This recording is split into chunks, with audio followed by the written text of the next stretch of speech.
সুগন্ধি আপনি পাবেন না, তাহলে বাগান তৈরি করার আর প্রয়োজনটা কি ছিল বলেন? অনুরূপভাবে আপনার এবং সাদ্দাদের মধ্যে পার্থক্য কি বলেন? সাদ্দাত তো সে নিজে জান্নাত তৈরি করেছিল, কিন্তু জান্নাতে কি ঢুকতে পেরেছে? ঢুকতে পারেনি। তা আজকের তো আমার এখানে আসার পরে মনে হচ্ছিল যে নলগড়াওয়ালারা দুইটা জান্নাত তৈরি করেছেন। একটা মসজিদ, যেটা আমাদের উপাসনালয়, যেখানে আমরা ইবাদত করি কি করি না, এটা আপনারা তো মসজিদ বলেন, আমি এটাকে জান্নাত বলি। কেন বলি? আমি বলিনি, রাসূল বলেছেন হুয়া জান্নাতুক ওয়া নারুক, এই মসজিদ তোমাদের জন্য জান্নাত অথবা জাহান্নাম। সুবহানাল্লাহ বলবেন না? যতগুলো ধর্মগ্রন্থ বা যতগুলো ওই সমস্ত যে ব্যাপারগুলো আছে, ধর্মস্থান যেখানে তাদের উপাসনালয় যেগুলো আছে, ওখানে গিয়ে তারা ইবাদত করতে হয়, তবে তারা স্বর্গই যায়, স্বর্গ পায় বা নরক পায় ইত্যাদি, না করলে। কিন্তু আলহামদুলিল্লাহ আমাদের মসজিদগুলো আল্লাহ রসুল আমাদের জন্য জান্নাত বলে গিয়েছেন। সুতরাং আপনারা এত সুন্দর মসজিদ বানাবেন, মসজিদের উপলক্ষে বা তার ব্যাপারে আপনারা জলসা দেবেন আর আপনারা মজলিসে বসবেন না, এটা কি করে হয়? অনুরূপভাবে আপনারা যে জায়গাটা প্যান্ডেল তৈরি করেছেন, কেউ বলা হয় রাউজাতুম মিন রিয়াজিল জান্নাহ, জান্নাতের বৃহত্তম বাগান। হালাকাতুম মিন হালাকাতিল জান্নাহ, জান্নাতের বৃহত্তম বাগান। হুজুররা তো চিল্লে চিল্লে বলতেছিলেন, যারা বসে তাদের সগীরা গুনাহ মাফ হয়ে যায়, তওবা করে বসলে কবিরা গুনাহ মাফ হয়ে যায়। শুনবো ইনশাল্লাহ, অতি অল্প সময় গুরুত্বপূর্ণ কিছু কথা বলবো, শুনবেন? সুতরাং যারা বাইরে ঘোরাফেরা করছে আপনারা চলে আসেন। আলহামদুলিল্লাহ, আলহামদুলিল্লাহি নাহমাদুহু ওয়া নাস্তাঈনুহু ওয়া নাস্তাগফিরুহু ওয়া নাউযু বিল্লাহি মিন শুরুরি আনফুসিনা ওয়া মিন সাইয়্যাতি আ'মালিনা। মান ইয়াহদিহিল্লাহু ফালা মুদিল্লা লাহু ওয়া মান ইউদ্লিলহু ফালা হাদিয়া লাহু। ওয়া নাশহাদু আল্লা ইলাহা ইল্লাল্লাহু ওয়াহদাহু লা শারীকা লাহু ওয়া আশহাদু আন্না মুহাম্মাদান আবদুহু ওয়া রাসূলুহু আরসালাহু বিল হাক্কি বাশীরান ওয়া নাযীরা ওয়া দাঈয়ান ইলাল্লাহ বিইذনিহি সিরাজান ওয়া কমারাম মুনীরা। আদ্দাল আমানা ওয়া নাসাহাল উম্মাহ ওয়া জাহাদা ফিল্লাহি হাক্কা জিহাদিহি হাত্তা আতাহুল ইয়াকিন। وصلى الله تعالى عليه وعلى آله وأصحابه أجمعين. أما بعد، فأعوذ بالله من الشيطان الرجيم. بسم الله الرحمن الرحيم. يا أيها الناس اعبدوا ربكم الذي خلقكم والله له بيتا في الجنة أو كما قال عليه الصلاة والتسليم. সম্মানিত সহসভাপতি মহোদয়, মঞ্চে উপস্থিত হাজরাতে উলামায়ে কেরাম, দূর দূরান্ত থেকে আমন্ত্রিত আমার মুসলমান ভাইয়েরা, পর্দার অন্তরালে বসে থাকা পরম শ্রদ্ধেয়া মায়েরা ও বোনেরা, সকলকে আমি আন্তরিকভাবে জানাই সালাম, শ্রদ্ধা ও ভালোবাসা। আসসালামু আলাইকুম। আমি একটু আগেও বলছিলাম, আবারও কোরআনের ভাষায় হালাকাতুম মিন হালাকাতিল জান্নাহ, হাদিসের ভাষায় রাউজাতুম মিন রিয়াজিল জান্নাহ, জান্নাতের বৃহত্তম বাগান। যারা বসে আল্লাহ তাদের সগীরা গুনাহ মাফ করে দেন। যদি আজকের আপনারা তওবা করে বসেন, আল্লাহ আপনার কবিরা বড় বড় গুনাহ মাফ করে দেবেন। সুবহানাল্লাহ কি বাড়িতে গিয়ে বলবেন? বলুন সুবহানাল্লাহ। কেউ চান আপনারা গুনাহ মাফ করাতে? গুনাহ মাফ করানোর দুইটা জায়গা, একটা হলো মসজিদ, আল্লাহর ঘর, আর যেখানে যতক্ষণ বসে থাকবেন ফেরেশতাদের ডানার তলায় আপনারা থাকবেন। আবার যতক্ষণ বসে বসে একবার সুবহানাল্লাহ বলে চিৎকার দেবেন, হাদিসের ভাষায় সৌরজগৎ আল্লাহ নেকি দিয়ে ভরে দেবেন। আজকে নেকি নিয়ে যাবেন ইনশাআল্লাহ? ইনশাআল্লাহ। আপনি যদি নেকি নিয়ে যেতে পেরেছেন, হাদিসে পাওয়া যায় এক নেকিতে জান্নাতও পাওয়া যায়। কিয়ামতের দিনকে তার কি বদমায়েশ, সে বাস্তব কি বদমায়েশ আদৌ না, তার কাছে থাকবে 99টা নেকি থাকবে, শুধু বাকি কেবলমাত্র একটা নেকি। আর বেড়া টপকাতে গেলে, জান্নাতে যেতে গেলে কটা নেকির প্রয়োজন? কিয়ামতের সিস্টেম হলো এটাই, বেড়া টপকাতে গেলে 100টা নেকির প্রয়োজন। থাকবে তার কাছে কটা নেকি? ৯৯টা নেকি থাকবে। আল্লাহ বলবেন তুমি ফেঁসে গিয়েছো, জান্নাতে যাওয়া যাবে না। জান্নাতে জেনে আসেন ভাইজান বলছেন। আসলে আপনারা স্টেজে এমনভাবে করেছেন, সেখানে বসলে এনারা আবার বক্তাকে দেখতে পাবে না। তারপরেও আসেন, একটু চেপে আসেন, পিছনে এখনই লোক আসবে সব, প্রধান অতিথি আপনাদের কাছে আসছেন। আর ওদিকে ও জায়গাটা আপনার কারোর জন্য বরাদ্দ করেছেন? বেটা ছেলেদের জন্য তো নাকি? ওটাও বেটা ৯০টা নেকি তো চলবে না, এখানে লাগবে ১০০টা নেকি। তুমি নেকি নিয়ে আসো। ওই ব্যক্তি দৌড়াতে দৌড়াতে চিন্তা করবেন একটা নেকি পাবো তো পাবো কোথায়? সম্ভবত আমার মা আমাকে দিতে পারেন। কারণ একটা মা, তার জীবন এবং মরণ নির্ভর করে তার সন্তানের উপরে। বর্তমান সময় এরকম মা আমরা দেখেছি, তারা ওই যে ফিটকা দেখেছেন তো নাকি, ওর ছেকা দিয়ে আবার পরকীয়াও করে চলে যায়, এরকম মা তো আছে। কিন্তু মা, বেশিরভাগ মা যে এরকম, যে মায়েদের জীবন মরণ নির্ভর করে একটা সন্তানের উপরে। ও চিন্তা করবেন যে চলো আমার মায়ের কাছে যাই, কারণ আমার নেকি যদি দিতে পারেন তো আমার মা তো দেবেন, এছাড়া তো আর কেউ দিতে পারেন না।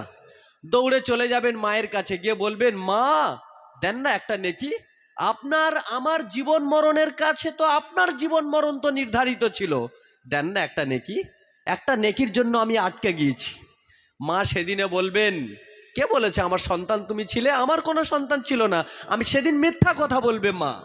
মা মিথ্যা কথা বলবেন না, কারণ ওখানকার সিস্টেম এটাই, ওখানকার ব্যাস পুরো ওখানকার সিস্টেমটা এরকম, আল্লাহ বদলে দেবেন। কারণ ওখানে ইয়া নাফসি করবেন। নবীরা পর্যন্ত উপরের দিকে তাকিয়ে ইয়া নাফসি।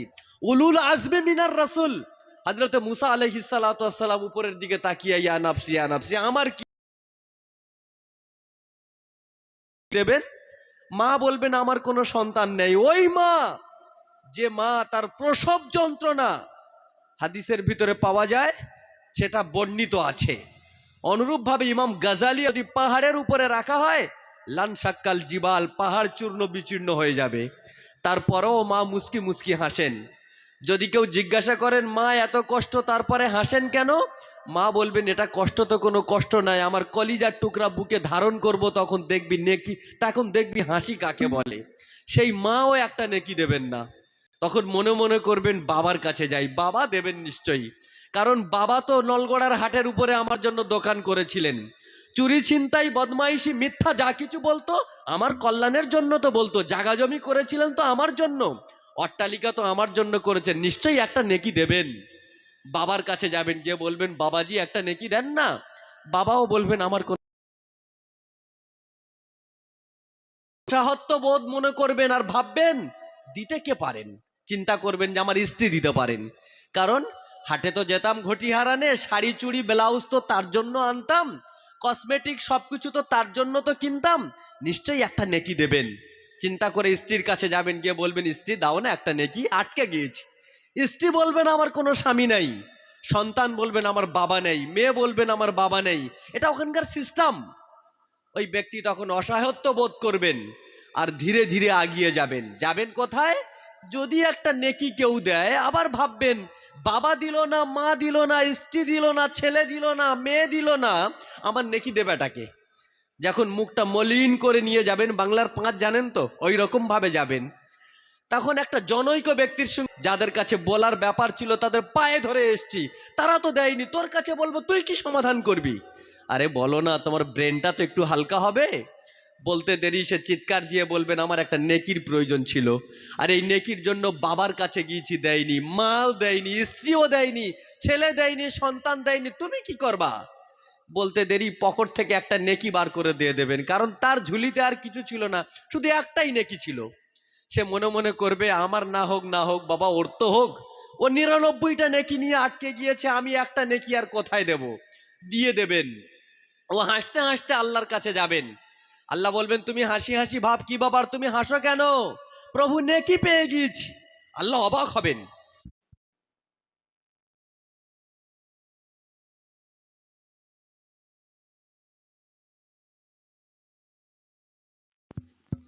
হ্যালো, শুনতে পাচ্ছেন আপনারা? কে আবার কে নেকি দিল রে বাবা, ডাকো তাকে। সে সলিমউদ্দিন তখন বলবে বাবা নেকিও দিলাম, ফেঁসেও গেলাম, ছিলাম তো অনেক দূরে, এখন আল্লাহর কাছে যাব, ধরবে আর আল্লাহ তো জাহান্নামে তো দেবেন। তারপরে আস্তে আস্তে আসবেন, আর আল্লাহর কাছে যখন দাঁড়াবেন, খোদার কসম আমার তো মনে হয় চোষা আম দেখেছেন তো নাকি, আম চুষলে তার আকারটা কিরকম হয়, তার মুখটা ওরকম হয়ে যাবে, কাঁপতে থাকবে। আল্লাহর কাছে দাঁড়াবেন, এমন ক্ষমতা কারোর আছে? সেদিন আর হবেন, আল্লাহ নিজেই চিৎকার দেবেন, লিমানিল মুলকু আল ইয়াউম, আজকের বলো রাজত্ব কার? কোনো বাপের বেটার ক্ষমতা নেই দাঁড়িয়ে বলবে, কাঁপবেন। আল্লাহ নিজেই বলবে লিল্লাহিল ওয়াহিদুল কাহার, আজ সেই রাগান্বিত প্রভুর বাদশা নিয়ে দাঁড়াবেন। আল্লাহ বলবেন তুমি নেকি দিয়েছো? হ্যাঁ প্রভু দিয়েছি। কেন দিয়েছো? ওর তো কেউ, আমার কাছে তো একটা নেকি ছিল, আমি জানি আমি তো জান্নাতে যেতে পারবো না, আবার বলি আমি যাই না যাই ও তো যাক, ওকে দিয়ে দিয়েছি। আল্লাহ তখন বলবেন তুমি আমার চেয়েতে বেশি দাতা হও, এক কাজ করো। আল্লাহর রহমত তখন জোশে এসে যাবে। আল্লাহর রহমত জোশে আসতে পারে কি পারে না? কটরা রহমতের মালিক আল্লাহ, 99টা পদের অধিকার। আল্লাহ তাবারক তাআলা 100 রহমতের মালিক, তার মধ্যে আল্লাহ একটা রহমত নিয়েছেন আর পৃথিবীর সমস্ত মানুষের মাঝখানে বন্টন করে দিয়েছেন, জীবজন্তুর মাঝখানে বন্টন করে দিয়েছেন, সকলের মাঝখানে আল্লাহ দিয়ে দিয়েছেন। কটা রহমত? একটা। রেখেছেন কটা আমাদের জন্য? 99টা রেখে দিয়েছেন। ওই কিয়ামতের দিনে আল্লাহ ওটাও ফিরিয়ে নেবেন, আল্লাহ 100 রহমতের মালিক হবেন। রাসূল করিম সাল্লাল্লাহু আলাইহি ওয়াসাল্লাম বক্তব্য দিচ্ছেন, এক সাহাবী, রাসূল আল্লাহর রাসূলের সাহাবী, চাদরে করে কিছু পাখির বাচ্চা নিয়ে চলে এসেছেন। কিচিরমিচির আওয়াজ। আল্লাহ রসুল বলছেন কি ব্যাপার, তোমার চাদরের ভিতর থেকে আওয়াজ আসে কি? ইয়া রাসূলুল্লাহ, পাখির তো বাচ্চা। কেন, তুমি কোত্থেকে আনলা? ওখানে কিচিরমিচির করছিল, আমি ওকে ধরে নিয়েছি। তারা চোখে ছেড়ে দাও, ছেড়ে দিলেন, দেখা গেল তার মাও ওর ভিতরে আছে। ওর মাকে কেন এনেছো? প্রভু ওর মাও উঠতে নারাজ, বাচ্চাদের থেকে চলে যাবে এটা সে মানতেও নারাজ, সকলকে ধরে এনেছি। আল্লাহ তাবারক আল্লাহ রসুল সাল্লাল্লাহু আলাইহি সাল্লাম বলছেন তুমি কি জানো এই মা কি এই বাচ্চাদের কি ভালোবাসতে পারে? ইয়া রাসূলুল্লাহ, ভালো তো বাসেন, এই জন্য তো পালাতেই নারাজ। রাসূল করিম সাল্লাল্লাহু আলাইহি সাল্লাম বলছেন শোনো, এই পাখি যেরকম তার বাচ্চাদেরকে ভালোবাসে, আল্লাহ তাবারক তাআলা এর চেয়েতে বান্দাদেরকে বেশি ভালোবাসেন। সুবহানাল্লাহ বলবেন না? রাসূল করিম সাল্লাল্লাহু আলাইহি সাল্লাম জিহাদে যাচ্ছেন, এক মহিলা চুলায় জাল দিচ্ছেন আর আগুনের ফিনকি বারংবার বাইরে চলে আসছে। তার ছোট্ট কন্যা ছিল, বারংবার আগুনের দিকে চলে যায়। মা বারংবার বাচ্চাটাকে নিয়ে সরিয়ে দেন, আবার চলে যায়। এক পর্যায়ে মায়ের কাছে বার্তা গেল মুহাম্মদুর রাসূল এই রাস্তা দিয়ে যাবেন, জিহাদে যাবেন। ওই মা ছোট্ট বাচ্চাটাকে নিয়ে দাঁড়িয়ে গিয়েছেন। আজকের মুহাম্মদুর রাসূলকে জিজ্ঞাসা করব। জিজ্ঞাসা কি ছিল? ইয়া রাসূলুল্লাহ, ইয়া হাবিবাল্লাহ, আনতাল্লাযী তাদ্দাই আন্নাকা মুহাম্মদ, আপনি নাকি দাবি করেন আপনি মোহাম্মদ? আল্লাহ রসুল বললেন নাম, ফামিন বি, তুমি আমার উপর বিশ্বাস করো। বলতেছিলেন আমার দিল কি চায় জানেন? কি চায়? আমি আপনাকে প্রশ্ন করব। কি প্রশ্ন? যে আল্লাহ 70টা মায়ের চাইতে বেশি ভালোবাসে, আপনি তো বলেছেন হ্যাঁ বলেছি। তাহলে আমি একজন মা, আমি কখনো তো চাই না যে আমার সন্তানকে আমি জাহান্নামে দেব, আমার সন্তানটাকে আগুনে ফেলে দেব। যে আল্লাহ 70টা মায়ের চাইতে বেশি ভালোবাসে, সেই মা তার সন্তানকে, সেই আল্লাহ তার বান্দাকে জাহান্নামে কেন দেবেন আপনি বলেন? মুহাম্মদুর রাসূল কাঁদতে শুরু করেছেন, দাড়ি মোবারক ভিজে গিয়েছে। এক পর্যায়ে চিৎকার দিয়ে বলছেন আল্লাহ জাহান্নামে দেবেন না, তবে দেবেন কাদের? আল মারিদুল মুতামাররিদ, ওদের, ওই যাদের বুকের পাটা দশা